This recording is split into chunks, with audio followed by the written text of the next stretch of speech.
The air was thick with tension as the riot erupted inside Pelican Bay. For years, the prison had been a powder keg, waiting for a spark to ignite the fury that simmered beneath the surface. On this night, the flames of rebellion would scorch the walls of the notorious prison. It began with a loud crash. One of the doors in the yard was smashed open. The prisoners, already pushed to their breaking points by years of isolation, exploded in a fit of rage. Guards rushed to contain the chaos, but they were too late. The inmates had already taken control of key areas, blocking exits and setting fire to anything they could find. The riot wasn't just a spontaneous outburst. It was a calculated response to the years of harsh conditions, months of solitary confinement, inadequate medical care, and constant mistreatment. As the smoke billowed into the night, the inmates cried out for justice, for change, for an end to the torture they endured day after day. But this wasn't just about the prisoners. The entire prison system was being tested.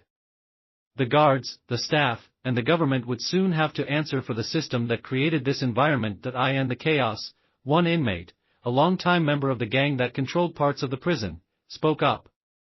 He was one of the leaders of the riot, and his voice carried over the shouting. "This is our fight," he said, "but it's bigger than us.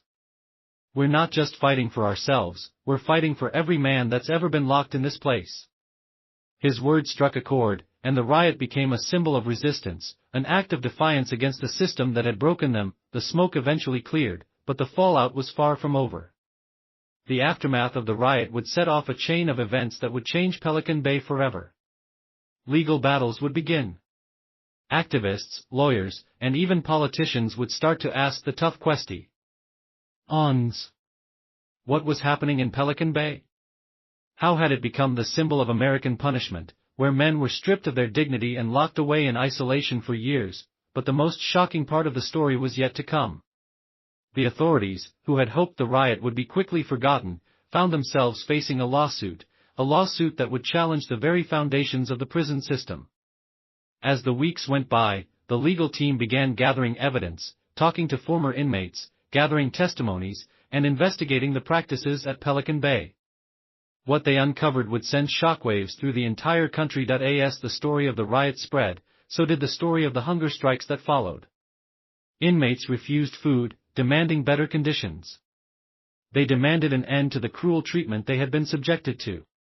It wasn't just about a few prisoners protesting, it was a movement, a cry for help that would eventually reach the ears of the public. But what came next was unexpected. The strike grew, and the hunger strike spread beyond Pelican Bay to other prisons in California.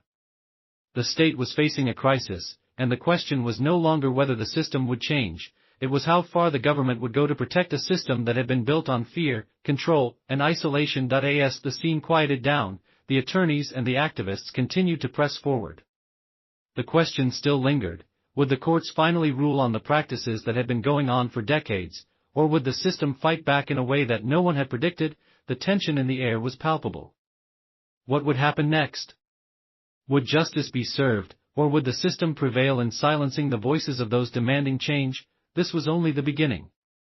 The legal battles that followed the Pelican Bay riot became an intense fight for human rights and justice. Lawyers representing inmates began filing lawsuits that would change the prison system forever. They argued that the conditions inside Pelican Bay, particularly in the SHU, Special Housing Unit, were inhumane and violated basic human rights. They accused the prison of subjecting inmates to cruel and unusual punishment by keeping them in solitary confinement for extended periods, sometimes years at a time. The case garnered national attention. Media outlets covered every detail of the hunger strikes, the lawsuits, and the prison conditions. Activists rallied in support of the inmates, pushing for reforms in the prison system. But the state of California, and the federal government, were not quick to make changes. In the courtroom, it became clear that the Pelican Bay prison system was a symbol of a much larger problem in America's criminal justice system. The case was not just about a single prison, it was about a system that had been built to control, isolate, and break people. The truth behind Pelican Bay was the truth behind hundreds of prisons across the country. Testimonies from former inmates began to surface, and each story was more chilling than the last. One inmate, who had spent over a decade in solitary confinement, described the mental toll it took on him. "I lost track of time. I couldn't remember when I ate last or when I saw the sun. The silence was deafening.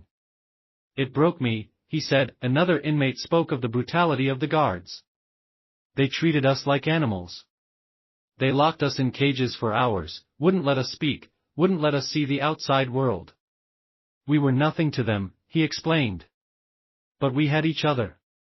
And we fought back in every way we could. The hunger strikes became a focal point for the movement. Inmates across California joined in, refusing food as a way to demand better conditions.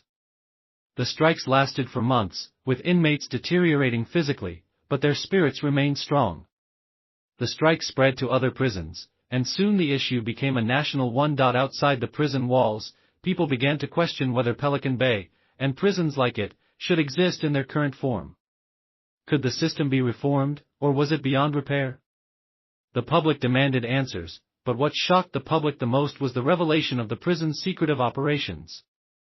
Some of the worst abuses were happening behind closed doors, in areas of the prison where cameras were turned off, and where the authorities had no oversight. The public's outrage grew as more stories came to light, yet, in the midst of this chaos, the guards and officials at Pelican Bay remained silent. They stood by their actions, claiming they were necessary for maintaining order and security. They argued that without such strict measures, chaos would reign inside the prison. But the question remained, at what cost? As the story continued to unfold, the fate of Pelican Bay hung in the balance. Would the lawsuits result in real change, or would the system continue as it always had? The final chapter of this saga was still to be written, and it was anyone's guess how it would end. The stage was set. The world was watching. What would happen next?